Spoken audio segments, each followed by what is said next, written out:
Hey guys, it's Mountain Walk, and today we're going to be talking a little bit about the metagame overall. We've got a lot of results in TC decks, and it's mostly complete.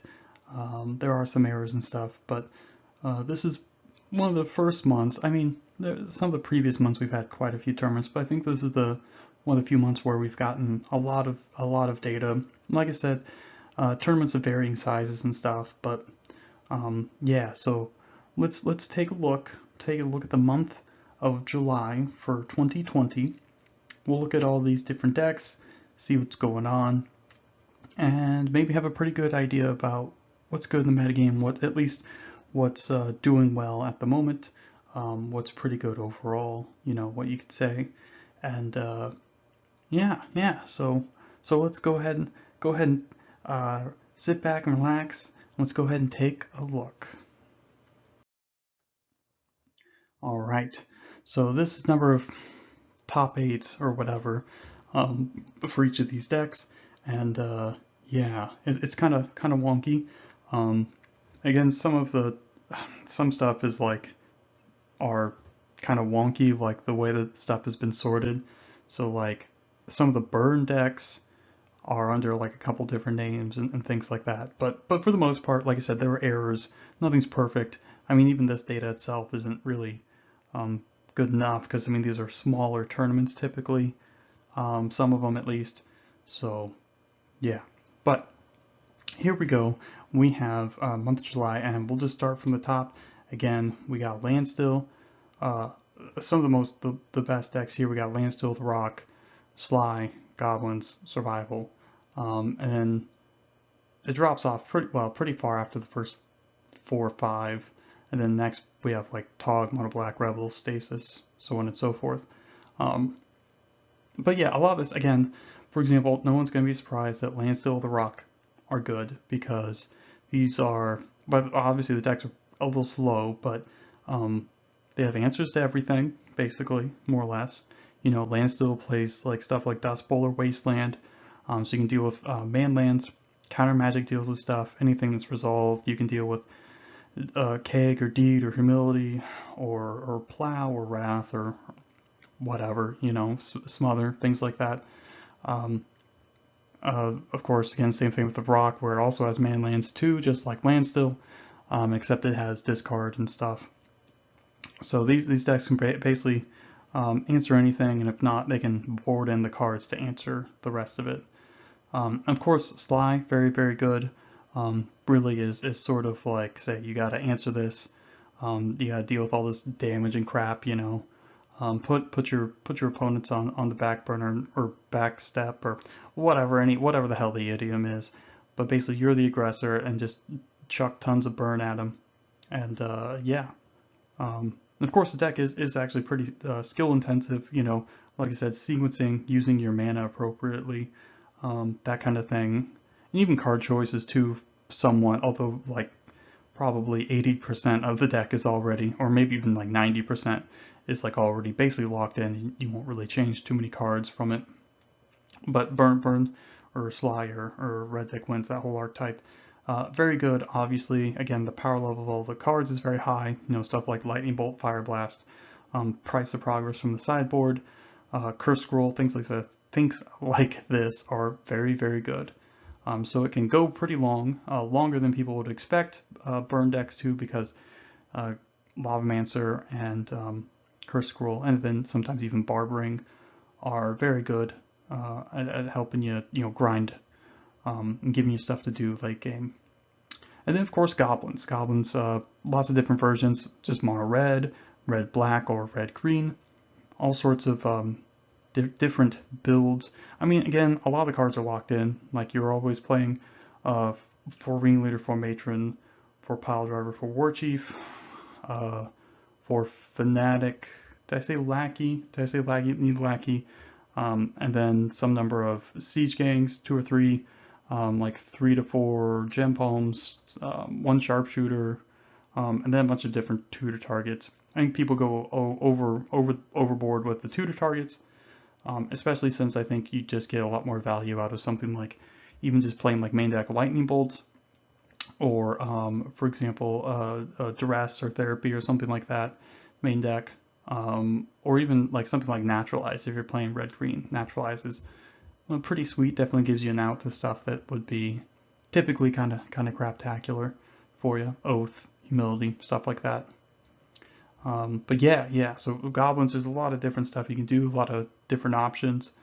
Um, Again, also can do a lot of good stuff. Obviously, has the wacky openings, which really, if your opponent lets it through, hits once. I mean, they're really under the gun. That really puts a lot of pressure on them because then they have to answer your cards for free, which is really good.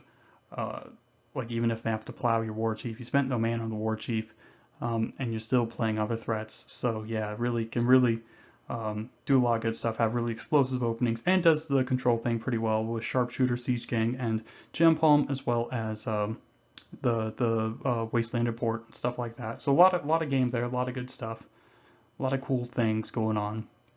And then survival, there's about a million different survival lists. I couldn't tell you which one is the best, but yeah. And then of course next we have Tog. There's a couple different builds of Tog. There's like straight blue-black, and then of course there's blue-black-red, which is also very good.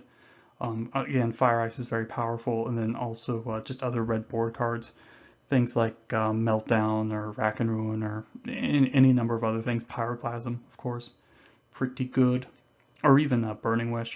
So there's a lot of different options to play for Tog, so that's not really surprising. And then we have Mono Black, and there's all sorts of different Suicide Black variants, and of course also the zombie decks. So they're kind of split up, but they're all basically aggressive, except the zombie deck, of course, has the creature synergies and stuff like that. Then we have Rebels. Again, Rebels is just blue-white, and well, you just play a bunch of Rebels and chain into them and keep mana open for counter magic. And yeah, deck's really slow though, which is kind of an issue. Same thing with Stasis. Stasis is also very slow. But Black Vice can help alleviate that somewhat. Stasis is pretty sweet, but obviously it's very reliant on its namesake card, and also sometimes Forsaken City. So if that gets wasted, or your Stasis gets like red blasted or something, that can be an issue. So, but again, pretty sweet deck, pretty cool. Another one I'm a little surprised it's so low is Terrageddon. This deck is very good. Has a lot of answers to stuff. Things like Chant is very good against all sorts of different decks. Can really buy you a turn to set up, so you can make another land drop your Geddon or Cataclysm or whatever, and just go to town. Blue-red control is all over the place. Like I said, I did a deck tech on a blue-red counterburn thing that I have, but there's all sorts of different things to play for that kind of archetype. So that's one to look out for. There's a lot of work that you could do there. Machine Head's basically just red-black. Well, it's just a red-black deck that plays, like bolts and stuff like that. All the good red cards, terminates, stuff like that too. Pretty sweet. Not that much super different than the mono black decks. Elves is basically Elves. Grotog, which is again just the aggressive aggro control Dryad Tog deck. Parallax Replenish, this deck's very good. Obviously has issues a little bit with Crypt. I mean, you can alleviate that with like Seal of Cleansing and stuff like that, but that's an issue. Astral Slide, the red-white slide decks, and then Threshold, the blue-green, blue-green-white, sometimes black, sometimes red decks that just play Werebear, Nimble Mongoose, that kind of stuff. So, yeah. And then the real bottom of the barrel stuff. Well, actually, it's a little weird because you'd think the Stifle Knot would be higher up, but again, we got Madness, again, just typical Madness. Not super surprised to see it this far down. It does feel like it's missing something. It feels just like a half step too slow. Again, if it had Chromux, it'd probably be a different story entirely, but unfortunately we don't. We are one set away from that, unfortunately, but hey, what are you gonna do, right? Then we have Wake, which is just, typical blue-green-white Wake deck. Mud, which is just artifact-based deck, mono blue, so I guess this is probably a control. Fluctuator, which is the cycling combo deck. again, another 4-color control, Ponza, red, green Ponza, Fires, which is, well, Fires, obviously. Parfait, which of course is Tax Rack, mono white control, Reanimator, Pattern Rector, another combo deck, Pox, which is mono black. Pox actually has a lot of different things you can do with it. I like it a lot. I think it's pretty cool. I love just casting Pox in general. Full English Breakfast. This should be up with the Survival. Lands. Again, there's a lands combo deck. Board control thing all over the place. And then Replenish, which is this is probably like the blue-white Replenish deck, probably. And then Enchantress, which I'm a little surprised is down so far. Allurin, and then Turbo Lands. Yeah, so there's a lot of different stuff.